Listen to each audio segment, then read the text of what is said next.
Oh yeah, hey guys, this is Mark Shay. You're watching another top 10 list. Today it's MOTLEY CRUE songs. Get ready. I know you're going to disagree with a lot of what I'm going to say, so get ready and check it out.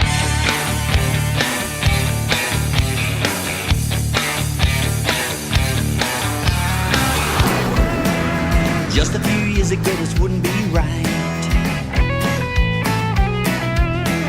Okay, now like I said in the last video, it's like I'm doing bands and artists that have at least 3 albums, so that way there's a good collection of songs. I don't know, I might change that later on. But yeah, today of course everyone's digging MOTLEY CRUE. I've been a fan of them for a long time. Yeah, I've got heaps of stories about MOTLEY CRUE, my own little experiences, but not going into that. But yeah, so this is also, nothing's included from the '94 album. I thought now this has got to be with the original lineup sort of thing, the original famous lineup. And so the John Corroboree album, even though there's like Hooligan's Holiday, which is a rockin' song, ain't gonna make the list. Just like You're Invited But Your Friends Can't Come, when Vince was going on his own, that's a rockin' song, ain't on the list because that's not MOTLEY CRUE, in that sense. And there's going to be some awesome songs that I'm not going to include for certain reasons. I'll explain my top 10 list. I know you're not going to agree with it. It's my opinion. This is my opinion of the greatest top 10 songs of MOTLEY CRUE. But like I'm not in. What didn't make the list was things like Helter Skelter, Primal Scream, Dr. Feelgood. Believe it or not, that's not in my top 10, even though they're awesome songs, and Shout at the Devil, which is so iconic. But when you're limiting to top 10, you can't add everything with amazing artists that have just so much. Number 10 is Anarchy in the USA. This is off their Decade of Decadence album. This was when they just, it was so Motley of when they did this song. And if you haven't seen the DVD Decade of Decadence, little doco, that's awesome, you gotta check that out. But their version of Anarchy in the USA was just so MOTLEY CRUE. They do what they want to do, yeah. And it was just at that time, and it was a perfect song for them to bring out. And yeah, I just thought it was awesome, even though it was a cover.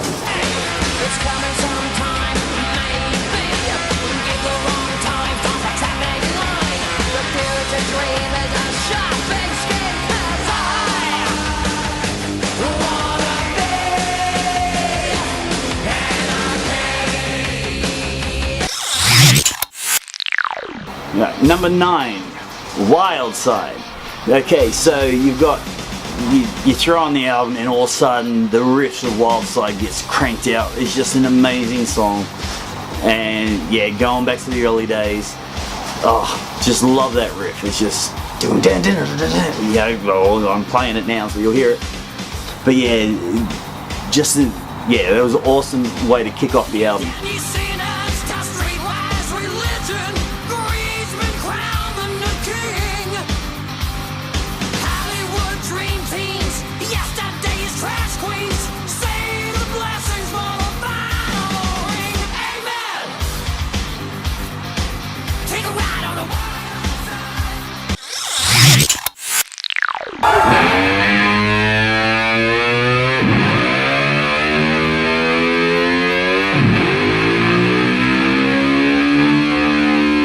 The awesome Kickstart My Heart, from those first 3 notes of mixed guitar, with the motorbike, that just blew you away when that came out. That whole album was just incredible. But Kickstart My Heart, who hasn't heard that song? It's being used in movies, it's being used on television. At some point every sports program on television has used that song at some point. It's just a rocking, kick-ass song. You can't go past it. It's just awesome, and it's just so MOTLEY CRUE, yeah. That was just a rocking one, and the riff in it is just unreal to play. And I'm sure anybody in glam metal that's interested has played that at some point.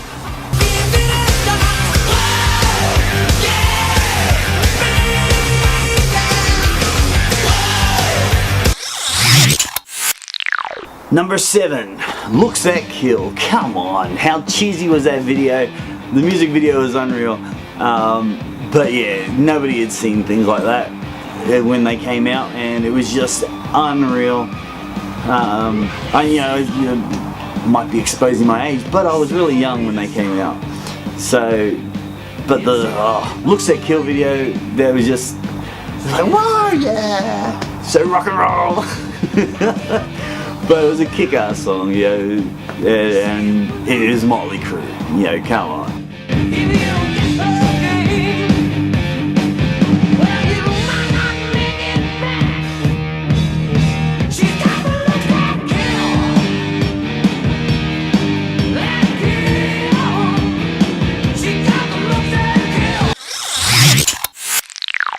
Number 6 is Girls, Girls, Girls.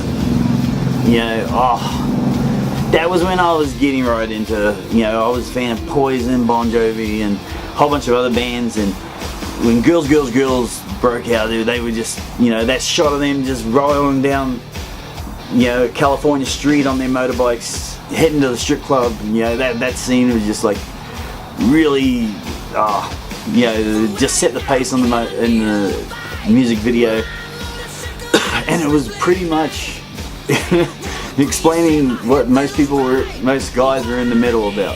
Girls, girls, girls.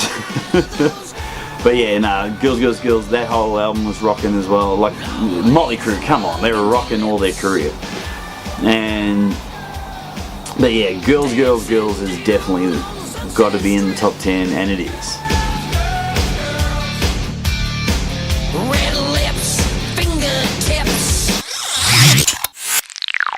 Number 5, the classic Live Wire.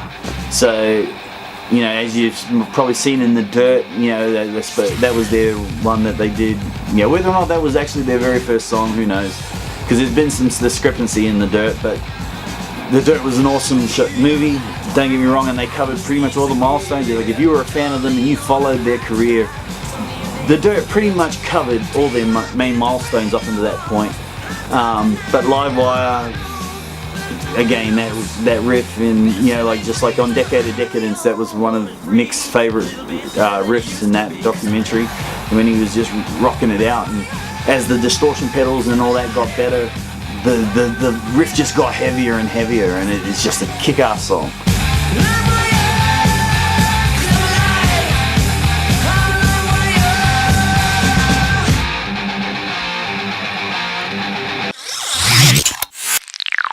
Number 4, Home Sweet Home. That's the big ballad, you know. It kicks ass on Without You and all the others. When you start hearing that piano riff at the beginning, you know, just from the first couple notes, you know it's Home Sweet Home. You know, and it's just an amazing song. You know, it's probably the Wanted Dead or Alive before Wanted Dead or Alive. But yeah, that song, you just cannot miss that opening riff, and it's just an amazing song. And it's just so heartfelt, and I think it did a lot for the metal scene, to break it into, get it out there commercially. But, you know, awesome song.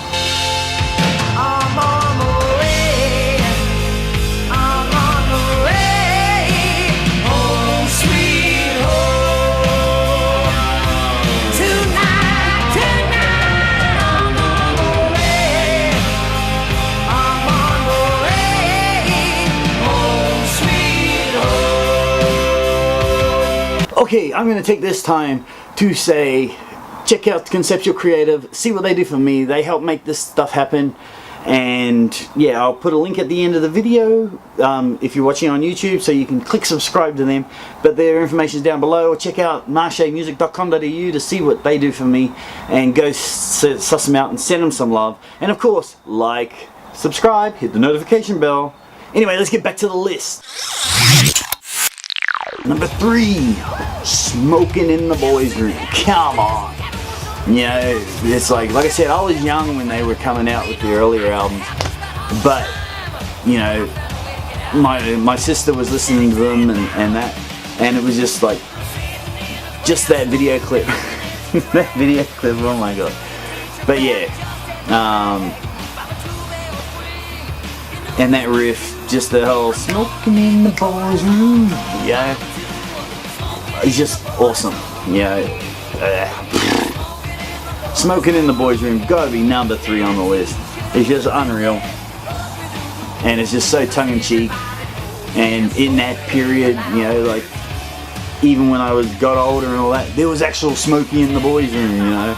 That song just lasted so long. Not so much today, but yeah, back then and back in the day, yeah, smoking in the boys' room was so relevant.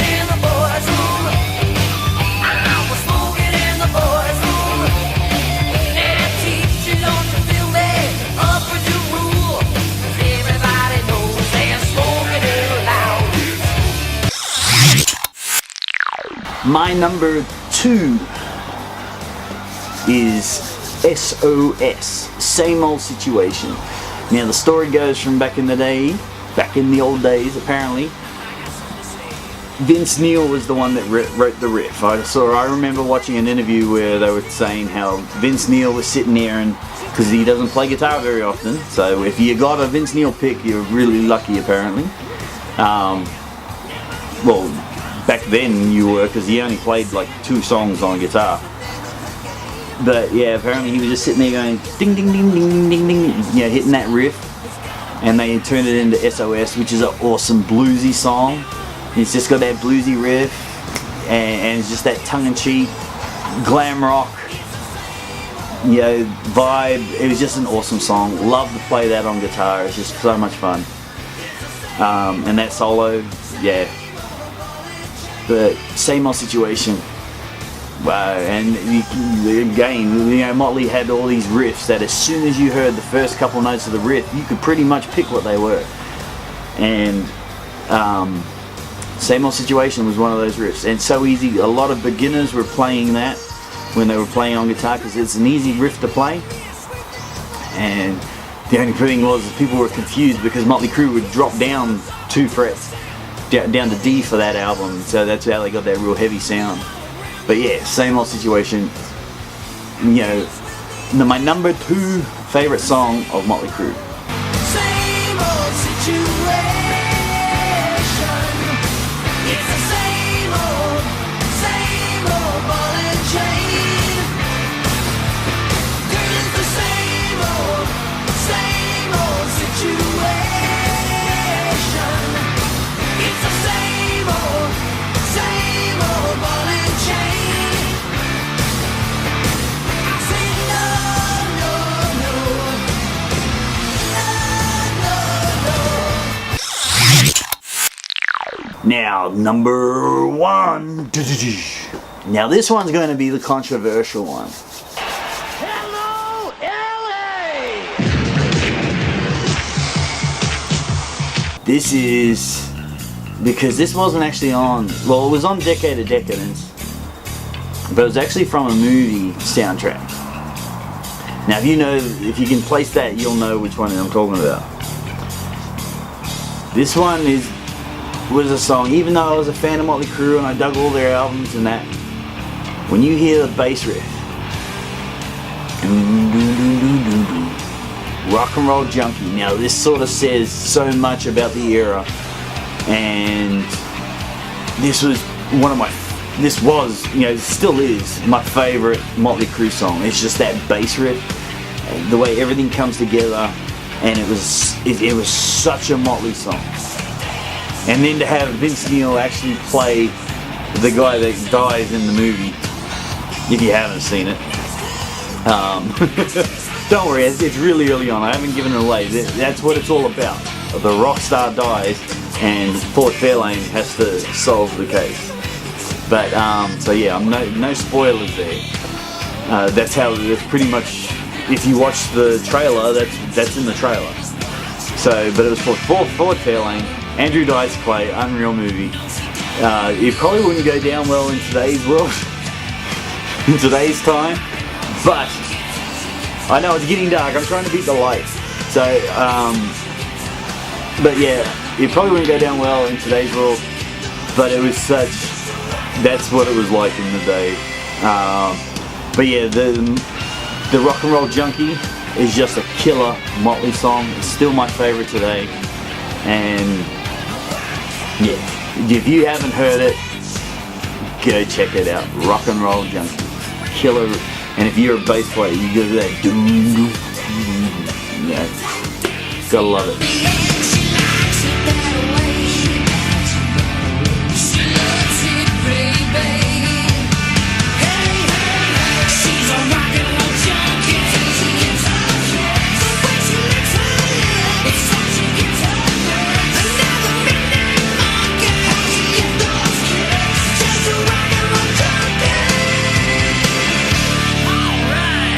Anyway guys, that's my top 10. I want to hear what yours are. I know that's not, I know most Motley fans will probably disagree with that list, but that's my list, that's my favorite top 10. So comment below, tell me what your favorite top 10 list of Motley Crue is. Tell me what you think that top 10 should be. I always love to read the comments. And then of course, subscribe to the channel. I've got more metal coming up as well. Comment below and tell me what sort of bands you want to hear me do a top 10 list on. Because I've got some more coming. And artists. If there's a solo artist you want to hear me do a top 10 on, let me know in the comments below. But anyway, subscribe, hit the notification bell, like the video, help get it out there. And until next time guys, because I'm losing light, I'm probably dark right now. I'm Mark Shay. This is Exploring Music Top 10 Edition. Hope you've had fun. See ya!